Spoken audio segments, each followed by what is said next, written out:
Assalamualaikum warahmatullahi wabarakatuh. Selamat pagi semuanya, salam sejahtera, semoga sehat semua. Jumpa lagi dalam mata pelajaran PPKN kelas 10.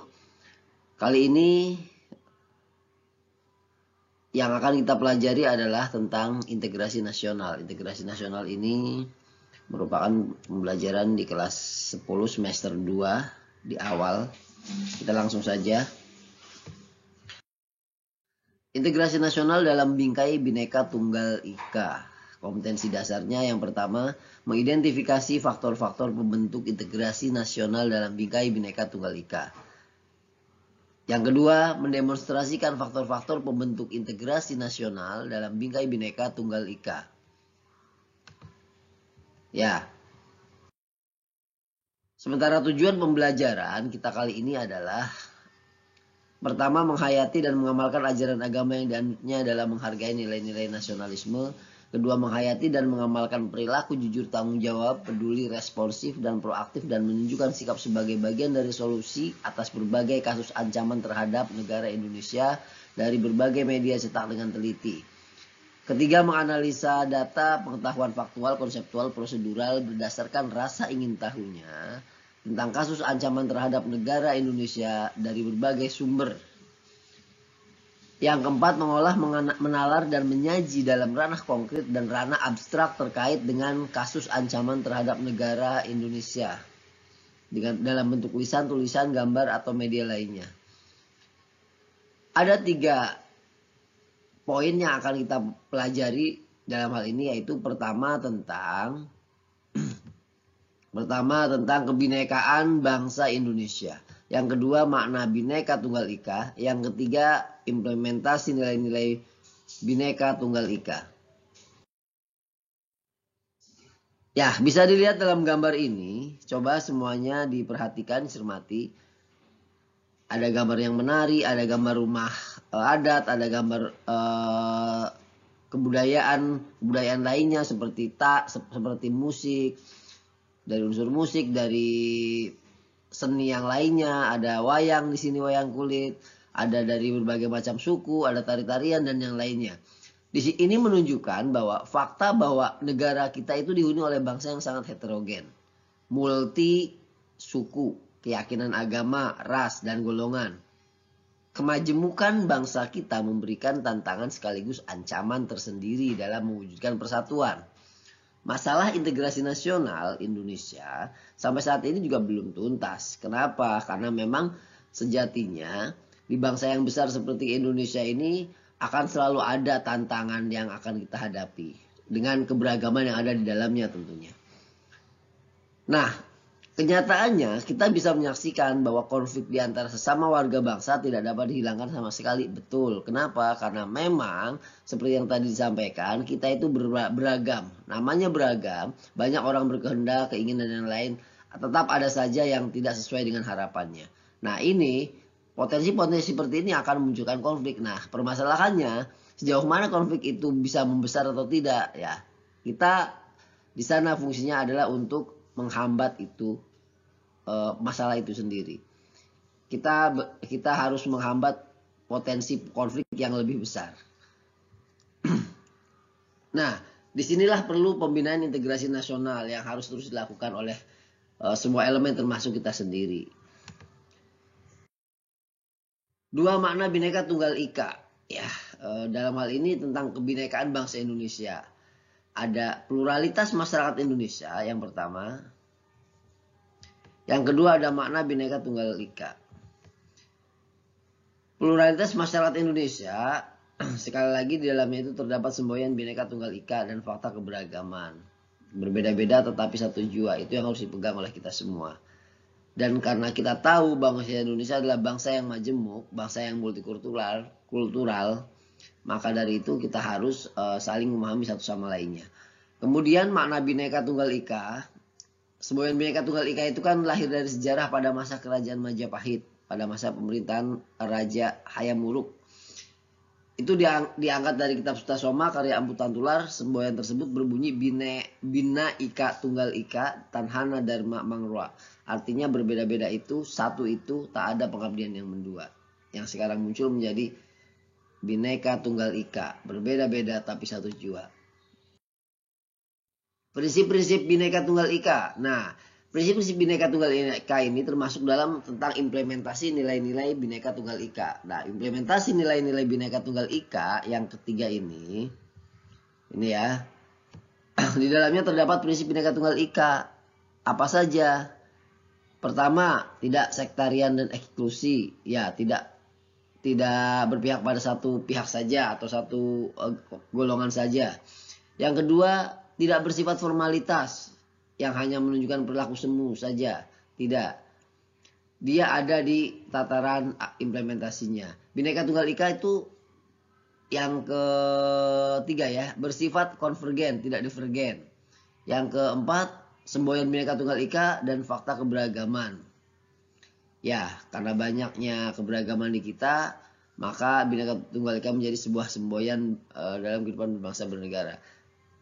Yang terakhir, bangsa Indonesia adalah bangsa yang majemuk tadi. Itu adalah prinsip-prinsip Bhinneka Tunggal Ika. Kemudian, nilai-nilai Bhinneka Tunggal Ika bisa dilihat di sini yang harus diaktualisasikan dan diimplementasikan tentang nilai Bhinneka Tunggal Ika dalam berbagai bidang kehidupan. Pertama ada di bidang politik. Di bidang politik ini implementasinya, contohnya meskipun terpilih dari partai politik tertentu, seseorang anggota DPR harus tetap menyerapkan dan memperjuangkan aspirasi masyarakat tanpa melihat latar belakang suku, agama, ras, dan golongan politiknya. Jadi meskipun sudah terpilih, walaupun orang tersebut tidak memilih anggota yang dimaksud, maka dia tetap aspirasinya harus diserap, harus diperhatikan. Kemudian dalam bidang implementasi dalam bidang hukum dan pemerintahan. Dalam bidang hukum pemerintahan ini, misalnya sebuah unit usaha kecil dan menengah atau UKM diberikan kesempatan yang sama untuk berperan serta. Semua memiliki kesempatan yang sama dalam pembangunan perekonomian nasional.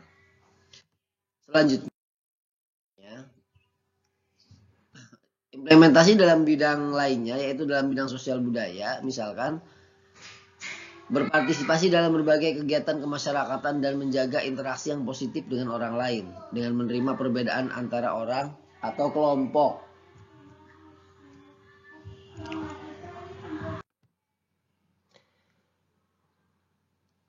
Implementasi dalam bidang sosial budaya, sekali lagi contohnya berpartisipasi dalam berbagai kegiatan kemasyarakatan dan menjaga interaksi yang positif dengan orang lain, dengan menerima perbedaan antar orang atau kelompok lain.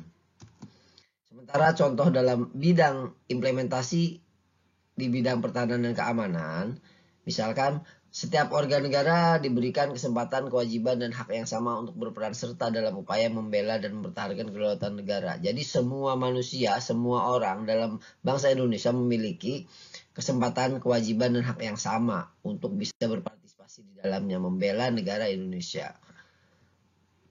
Selanjutnya,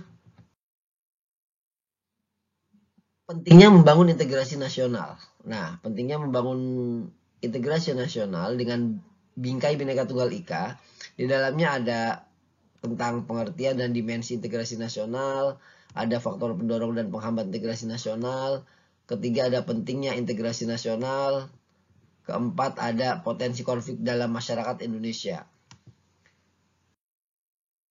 Nah, yang pertama pengertian dan dimensi integrasi nasional. Banyak sekali pengertian dari para tokoh di sini ya tentang pengertian integrasi nasional. Ada dari Saifruddin Bahar, Rifanur Arzani, Ramlan Surbakti. Bisa dilihat pengertiannya nanti di panduan ya di buku.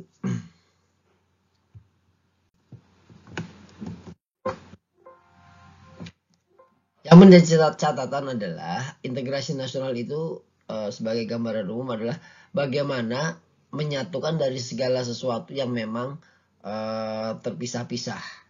Terpisah-pisah dalam arti untuk disatukan, untuk dileburkan, yang kemudian bersatu dan bisa saling bekerja sama satu sama lainnya. Dalam konteks kehidupan berbangsa dan bernegara di Indonesia, integrasi nasional ini menjadi suatu hal yang sangat penting dan utama untuk dikedepankan bagi semua warga negaranya. Karena dari situlah persatuan dan kesatuan bisa tercipta atau tidak. Nah, Faktor-faktor yang menjadi pendorong integrasi nasional ada berbagai macam ya. Pertama dari faktor sejarah. Dari faktor sejarah yang menimbulkan rasa senasib dan seperjuangan.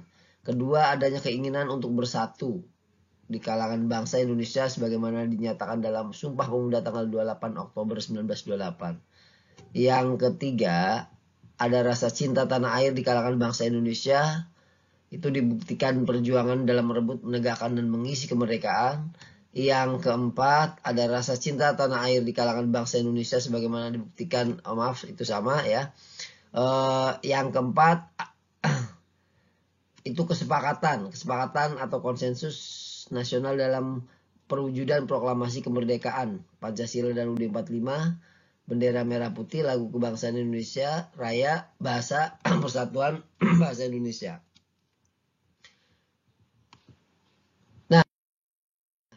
Faktor-faktor penghambatnya apa saja? Yang menjadi penghambat faktor integrasi nasional itu ada beberapa. Yang pertama adalah masyarakat Indonesia beraneka ragam dalam kesuku bangsaan dengan masing-masing kebudayaan daerahnya, bahasa daerah, agama yang dianut, ras dan sebagainya. Ini tentunya menjadi faktor penghambat tadi jika tidak bisa mengelolanya. Yang kedua, ada wilayah negara yang begitu luas, terdiri atas ribuan kepulauan yang dikelilingi oleh lautan luas. Nah, luas negara kita ini menjadi sedikit faktor penghambat bagi integrasi nasional jika tidak bisa memanagenya. Yang ketiga, besarnya kemungkinan ancaman, tantangan, hambatan, dan gangguan yang merongrong keutuhan, kesatuan, dan persatuan bangsa yang berasal baik dari dalam ataupun luar negeri. Yang keempat, masih besarnya ketimpangan dan ketidakmerataan pembangunan, dan hasil-hasil pembangunan menimbulkan berbagai rasa yang tidak puas dan keputusasaan di masalah SARA, suku, agama, ras, dan antar golongan. Gerakan separatisme dan kedaerahan serta unjuk rasa. Itu menjadi beberapa contoh bagaimana dampak dari jika dirasa ada ketimpangan dan ketidakmerataan dalam pembangunan. Makanya pemerintah harus jeli dan harus bisa melihat potensi dan kemampuan dari daerah masing-masing dalam tubuh negara Indonesia supaya tidak terjadi perasaan ketidakmerataan tadi dari setiap daerah. Yang kelima adalah adanya paham etnosentrisme di antara beberapa suku bangsa yang menonjolkan kelebihan budayanya dan menganggap rendah budaya suku bangsa lain. Ini yang harus dihindari, etnosentrisme. Bagaimana pemahaman tentang bahwa kebudayaan dari suku kita yang terbaik. Nah, itulah yang harus dikikis ya. Selanjutnya,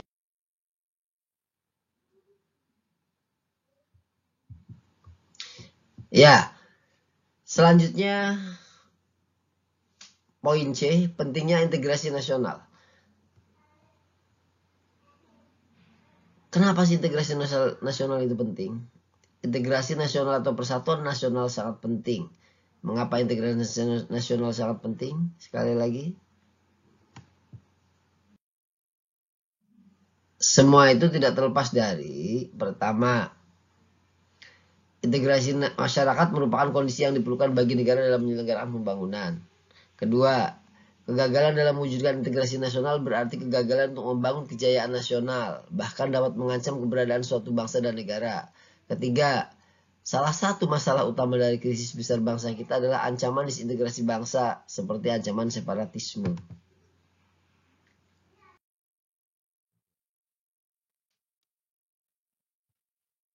Ya, potensi konflik dalam masyarakat Indonesia tadi sudah dijelaskan. Terakhir itu, semoga bermanfaat. Kurang lebihnya mohon maaf. Wassalamualaikum warahmatullahi wabarakatuh.